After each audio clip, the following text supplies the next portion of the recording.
کیا کرتے ہیں. اسی لیے کسی کہنے والے نے کہا تھا کہ سونا مدینے والا دکھیا دا سرائے، سونا مدینے والا. ہم تو دکھیا دیکھیں، کسی کو گرا ہوا دیکھیں تو ہماری کوشش ہوتی ہے یہ اور زیادہ پست ہو جائے، اور زیادہ گر جائے. اس کی جتنی مجبوریاں ہیں ان سے سارا کا سارا فائدہ ہم اٹھا رہے ہیں. لیکن فرمایا نا، یہ سرور انبیاء ہیں، یہ تاجدار کائنات ہیں، یہ تاجدار انبیاء ہیں، یہ ختم نبوت کے تاج والے ہیں. ان کی تعلیمات کے اوپر اگر بندہ عمل پیرا ہونا شروع ہو جائے تو معاشرہ سارا کا سارا سدھر جاتا ہے. سونا مدینے والا دکھیا داس رائے، سونے کا نام سونا ہر درد دی دوائے، سونا مدینے والا دکھیا داس رائے. بیٹھے نے بچ مدینے، بیٹھے نے بچ مدینے، سن دے نے سب دی بولے.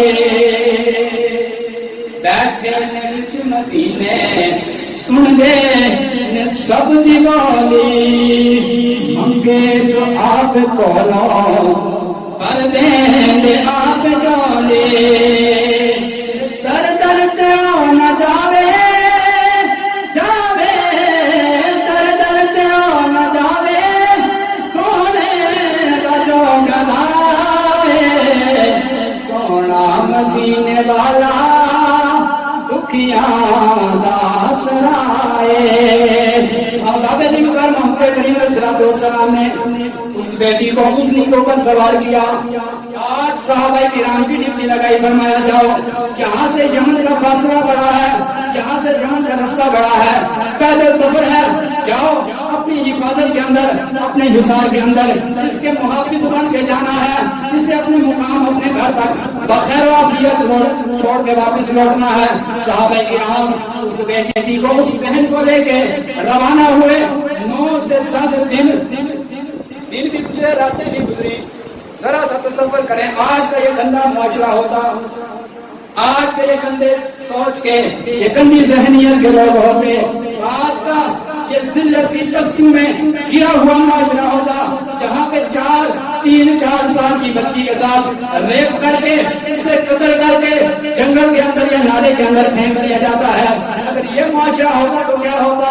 لیکن وہاں پہ نبی کے غلام، نبی کے تربیت یافتہ، نبی کی شریعت کے اوپر عمل پیرا ہونے والے صحابہ کرام 8 نوجوان خوبصورت حسین عورت سے لے کے جا رہے ہیں. دن بھی گزر رہے ہیں، رات بھی گزر رہی ہے. سارا کا سارا سفر طے ہوا. جب یمن کا سامنے نقشہ نظر آنے لگا، یمن کا شہر، اس کا گھر سامنے نظر آنے لگا، وہ لڑکی رک گئی.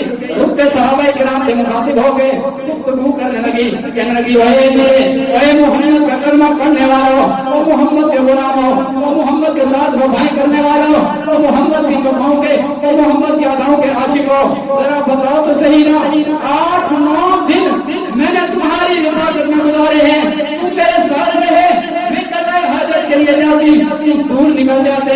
میں قضائے حاجت کے اشارہ کرتی، میں قضائے حاجت کے لیے تمہیں کہتی، تم اپنی پیٹھوں کو پھیر لیتے، تم اپنے منہوں کو پھیر لیتے، تم اپنی نظروں کو پھیر لیتے. میں تو گفتگو کرتی، تم اپنی نگاہوں کو نیچے کر دیتے. میں تو گفتگو کرتی، تمہیں بلانا چاہتی، تمہیں محاکم کرنا چاہتی، تم اپنی نظروں کو پھیر لیتے. بتاؤ تو صحیح نا، میں یمن کے اندر گورنر کی بیٹی، گورنر کی بہن ہوں. میں یمن کے اندر اتنی خوبصورت، سب سے زیادہ حسین ہوں. یمن کے اندر بڑے بڑے لوگ میرے رشتے کے لیے ترس رہے ہیں، بڑے بڑے لوگ میرے دیدار کو طلب کرتے ہیں، بڑے بڑے لوگوں کی یہ خواہش ہوتی ہے کہ کاش ہمیں دیکھنا نصیب ہو جائے. 8 سے 9 دن بھی اور راتیں بھی اس نے میرے ساتھ گزاری ہیں. اس نے ایک آنکھ اٹھا کبھی میرے حسن کی طرف نہیں دیکھا. بتاؤ تو صحیح میں کیوں کر یہ معاملات ہیں. صحابہ کرام اس کی باتیں سنتے کہنے لگے وہ جب تیرے دیدار کو ترستے ہیں وہ بھوکے بھیڑیے کوئی اور ہیں، ہم محمد کے غلام ہیں. ہم نے سونے کا چہرہ جب سے دیکھا ہے، تو حسین ہے، تجھے تیرا حسن مبارک، تجھے اللہ تبارک و تعالیٰ نے حسن عطا فرمایا ہے. 10 بار بھی تیرے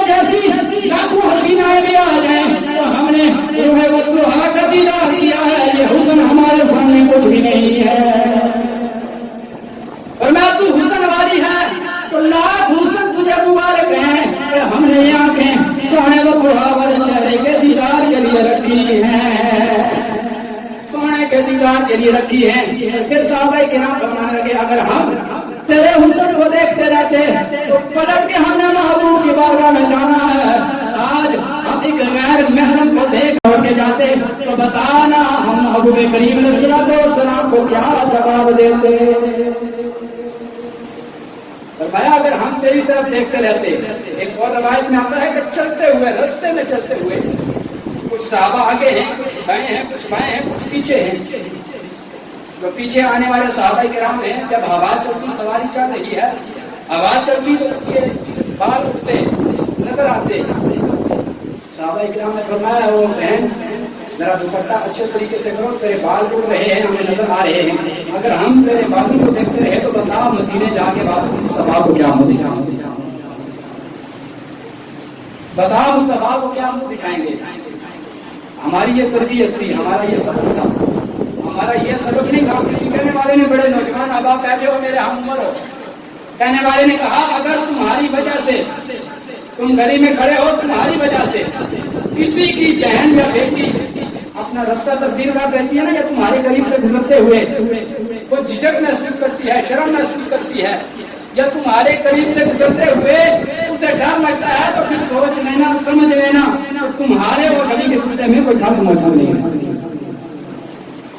اگر تمہاری وجہ سے گلی سے گزرتی ہوئی کسی کی بہن بیٹی خوف محسوس کرتی ہے تو تمہارے اور گلی کے کتے میں فرق نہیں ہے. اگر تم واقعاتاً محبوب کریم علیہ السلام کے غلام ہو, حضور نے فرمایا جہاں میرا غلام ہو نا وہاں پہ سارے کے سارے اس کے ارد گرد رہنے والے ہیں وہ تحفظ محسوس کرتے ہیں.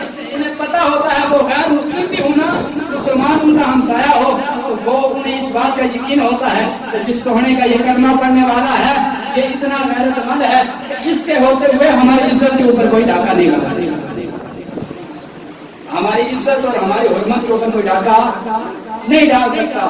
یہ مسلمان کی شان ہے, یہ مسلمان کا سبق ہے, یہ مسلمان کی فطرت ہے. جب وہ کلمہ پڑھ لیتا ہے, جب وہ محبوب کریم علیہ السلام کی دربار میں حاضر ہو جاتا ہے تو پھر وہ عمل کرے نہ کرے, لیکن جب وہ ایسے نظریں اٹھا کے بد نگاہی کی کوشش کرنے لگتا ہے نا تو اس کا ضمیر اندر سے اتنا ضرور کہتا ہے کہ دیکھ تو شکر دے میں ہار نہیں ہے,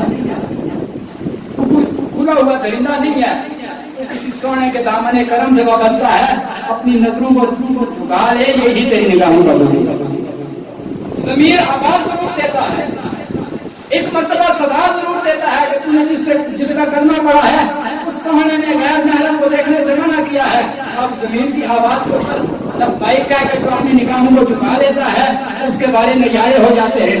جو بد نگاہی کا شکار ہو جاتا ہے, محبوب کریم علیہ السلام نے فرمایا جو بد نگاہی کرتا ہے اپنی نگاہ اپنی آنکھوں کی حفاظت نہیں کرتا, نہ اس کی نمازیں قبول ہوتی ہیں نہ اس کے روزے قبول ہوتے ہیں.